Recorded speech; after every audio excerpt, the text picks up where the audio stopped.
everybody. It's an honor to have the Prime Minister of Canada, Mark Carney, who I have made very popular. He's an extremely popular Prime Minister, and I'm very honored to do it because I liked him. Right from the beginning, I've liked him, and we've had a good relationship. We have some natural conflict, but we will probably work that out. But we've had a very strong relationship, and your hosting of the various countries that showed up, that was a beautiful job you did, and I appreciate it very much. We're going to be talking about trade. We're going to be talking about a lot of different things. We'll certainly be talking about Gaza. We're in very serious negotiations to, I guess you could say, depending on the way you count, 3,000 years. You could say 500 years. You could say, but it's been raging for a long time. And I think there's a possibility that we could have peace in the Middle East. It's something even beyond the Gaza situation. We want a release of the hostages immediately, etc. And so our team is over there now. Another team just left, and other countries, literally every country in the world has supported the plan. Yep. I don't think there's anybody that hasn't, actually, not that I've seen. But there's a real chance that we could do something, so you may have some questions on that later. But in the meantime, we'll spend some time and we'll make some deals and we'll do some things that are good for both of our countries.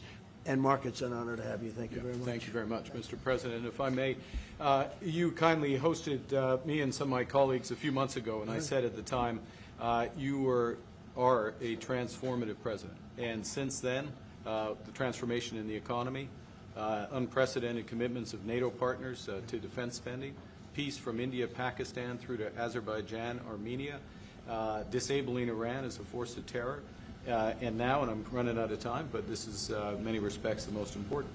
The merger of Canada and the United States. That wasn't where I was going. On this solemn day of commemoration of the horrific attacks of October 7th, for the first time in decades, hundreds of years, thousands of years, this prospect of peace that you've made possible. Canada stands foursquare behind those efforts, and we'll do whatever we can to support Very them. nice. Yeah. Thank you, Mark, very much. Any questions? What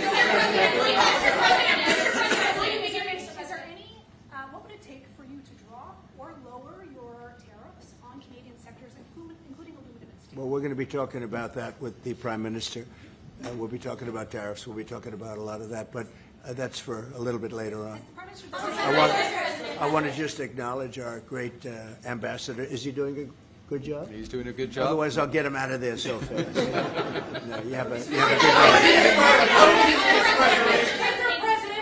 Is it the White House's position that furloughed workers should be paid for their back pay? I would say it depends on who we're talking about. I can tell you this, the Democrats have put a lot of people in great risk and jeopardy, but it really depends on who you're talking about. But for the most part, we're going to take care of our people. There are some people that really don't deserve to be taken care of, and we'll take care of them in a different way. Okay? Thank you. Mr. President, in your opinion, why has Canada and the United States failed to reach an agreement up until now? Well, it's a complicated agreement, more complicated maybe than any other agreement we have on trade, because, we have natural conflict. We also have mutual love. We have great love for each other. I love this. I love Canada and the people of Canada, and Mark feels the same way about here. The problem we have is that they want a car company and I want a car company, meaning the U.S. wants a car company, and they want steel and we want steel. So in other countries, they're very far away, and there's no problem. You can compete and you can do. We don't like to compete because we sort of hurt each other when we compete. And so we have a natural conflict. It's a natural business conflict. Nothing wrong with it. And I think we've come a long way over the last few months, actually, in terms of that relationship. So when it comes to trade, the United States was always giving everything. They gave everything to Canada. They would let car companies leave here and go to Canada. But that hurts the United States. And, other presidents didn't see that. They weren't business-oriented. They might have been good politicians in some cases, not in all cases. They were bad at both. But it's a very natural conflict. and it's something that we're working on. Canada has offered a lot of compromise this summer.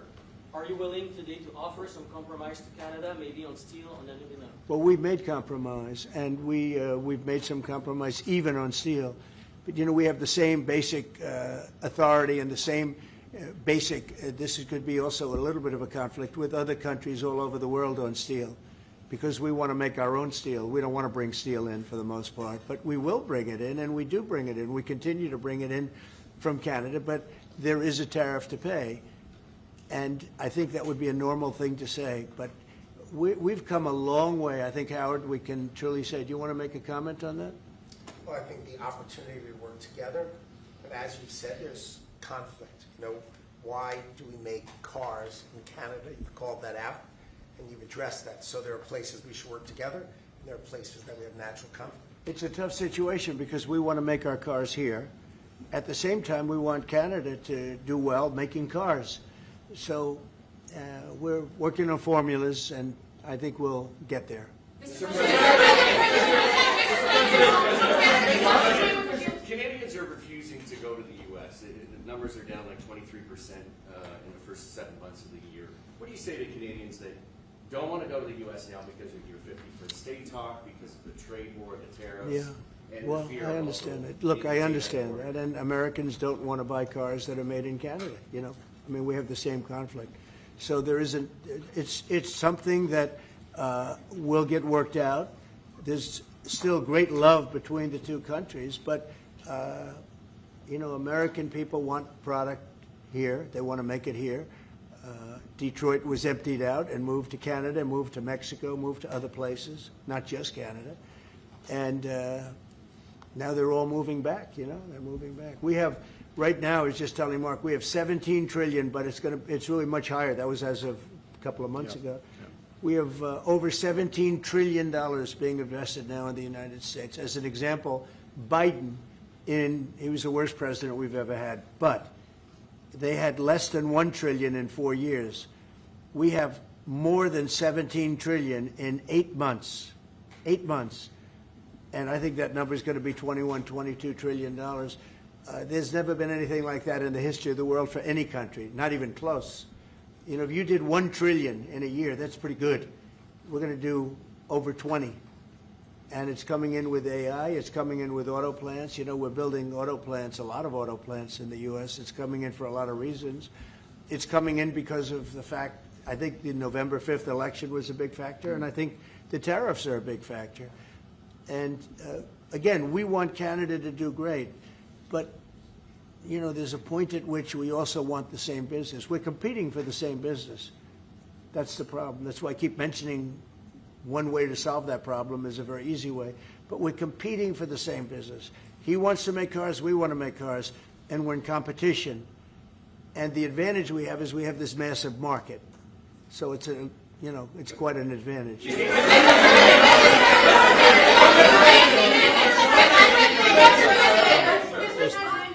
President, can we talk about Portland for a second? Are you planning to invoke the Insurrection Act? And that would be, a very long-standing law that's been on the books. Yeah, well, it's been invoked before, as you know. If you look at Chicago, Chicago's a great city where there's a lot of crime. And if the governor can't do the job, we'll do the job. It's all very simple. They probably had 50 murders in Chicago over the last 5, 6, 7 months. Many people were shot. And then the governor gets up and he says, well, we can handle it. They can't handle it. They don't know what they're doing. The mayor is grossly incompetent. He's at a 4% approval rating in Chicago. He's at a 4%, lowest approval rating, lower than even de Blasio had, which is hard to believe in New York. I thought de Blasio would always maintain that record, but the Chicago guy is even lower. So I think that we want safe cities. If you look at D.C., you would right now, Mark, you could go out, take your family out to dinner, you could walk right down the middle of the street. There is no crime in D.C. When I got here, this place was a raging hellhole where people would come from Canada, people would come from other places and end up getting shot. Nobody's being shot. The National Guard's been unbelievable. I mean, they are strong, tough guys. You know, we won something at the Supreme Court, which is a big deal, merit. Everything now in this country is merit-based. I didn't think I'd ever see it again. And we have our soldiers are merit-based too, and they're central casting. And they walk through that town, and I'll tell you what, this place is safe. It's beautiful. Now we're in Memphis, and the same thing's happening. You're getting the reports. The bad guys are saying, we don't want anything to do with this. And we're removing many people. In D.C., we took out 1,700 career criminals and sent them back to the countries from which they came, mostly led out by Biden and his people that had an open border policy. And, you know, Canada, you suffered because of that, too, because they'd come here and they'd go into Canada also. So we're like a buffer for that in terms of Canada suffered greatly by Biden and the open border, the policy of open border, totally unchecked, totally unvetted. And these people were, you know, if you got 5%, 2%, now you were getting a lot of bad people. And we now have a closed border. You've done well. Yep. We have a closed border, and it's a really closed border. In fact, for 4 months, I don't even know if this is possible, but the figures were released. 0 people were able to come into the United States from the southern border. 0. And as you know, we've taken a very hard stand on drugs. This is also benefiting you. A lot of we call them the water drugs, the drugs that come in through water. They're not coming. There are no boats anymore. Frankly, there are no fishing boats. There's no boats out there, period, if you want to know the truth. We're saying, does anybody go fishing anymore? The fact is we knocked out, probably saved at least 100,000 lives, American lives, Canadian lives, by taking out all those boats coming in. So it's, and now they don't come in that way anymore. Now they'll come in other ways, and we're not going to allow that either. So we've done a great job on that. But on crime, Chicago's a great city, but you can't be a great city if you have murders and if you have a lot of problems, and they do. And they have an incompetent policy, just like they had open border policy, anybody could come in. They came in from prisons, they came in from mental institutions, drug dealers, they came in from all over the place, and we don't have that anymore. This country is becoming we're a very strong country. Look, financially speaking, I would say that because of the tariffs, because of the election, because of the policy, because of the great, big, beautiful deal, it's what I added the word great because it really is. It's the biggest bill ever passed in the history of our country. We don't need another bill. It's the biggest tax cuts, I mean, when you think no tax on tips, no tax on Social Security, no tax on overtime for the people. But far beyond that, what it does is incentivizes auto plants and AI and all of the things that nobody's ever passed a bill like it. We don't need another bill. We don't need any more bills. I said, let's get it all at once. I was greatly helped by our Speaker, Mike Johnson, and by the Senate. I'll tell you what, John Thune's both of those guys have been incredible. And we got a bill passed that I said, let's see if we can get it all done. Because these Democrats are like insurrectionists, okay? They're so bad for our country. Their policy is so bad for our country. I said, let's see if we can get it all done. And everybody said it's not doable. Because it's the biggest bill ever passed in the history of our country. And we got it all done. We don't need anything else. We got everything we want. And now, because of that, that's a big reason why the companies are coming in. You know, 1 year depreciation, 1 year write-off, 1 year expensing. Nobody's ever seen anything like it. So they're coming in from all over the world. But to have a great country, you can't have crime. And we don't have crime, but we have cities where there's tremendous crime. And Chicago's one of them. And if the governor can't straighten it out, we'll straighten it out. Thank you. A question for the president. Do you remain committed to? Mr. Prime Minister, I'd like to know how come the UK and the European Union have succeeded to sign deals and bring the tariffs down, and Canada still hasn't been able to do the same? Yeah, because they're not located right next to each other. It makes it. In many cases, it's much better and easier. But yeah, and if I may, let's be clear about the relationship as it stands right now. We are the second largest trading partner of the United States. We do a lot of trade going across the border where we're cooperating, first thing. Secondly, we are the largest foreign investor in the United States. $500 billion in the last 5 years alone, probably $8 trillion in the next 5 years if we get the agreement that we expect to get. Thirdly, there are areas, as the President just said, where conflict, maybe not so much conflict, we compete. There are areas where we compete, and it's in those areas where we have to come to an agreement that works. But there are more areas where we are stronger together, and that's what we're focused on. And we're going to get the right deal for America, right deal, obviously, from my perspective, for Canada.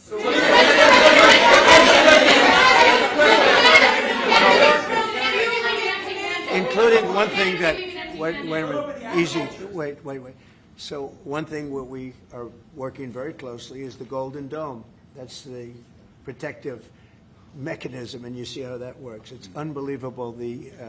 Ronald Reagan wanted to have it, and at that time they didn't have the technology, even close to the technology, but he was advanced, and we'll be working together on a Golden Dome for the two countries, and it's something that I think is going to be very important, especially when you look at the world, you look at what's happening. We want to have that protection. It's really amazing. The technology is unbelievable. Mr. President, why do you say some federal workers should not get their back pay? Why do you say some? Well, you're going to have to figure that out, okay? Ask the Democrats that question. Mr. President, Go ahead. Mr. President, just to follow up there, I mean, the law says that when the government is reopened, that workers will receive their back pay. So are you going to define the law there, or what do you? I follow the law, and what the law says is correct, and I follow the law. I always. Mr. President, will Canada be leaving empty-handed, or will will Mr. Carney be leaving Washington with a deal on tariffs? I think they're going to be very happy. We have a lot of things that we're working on that people don't talk about. They talk about, competitiveness. He's a very competitive person. And they talk about things that we don't necessarily agree on. But I think they're going to walk away very happy. I think so. Mr. President,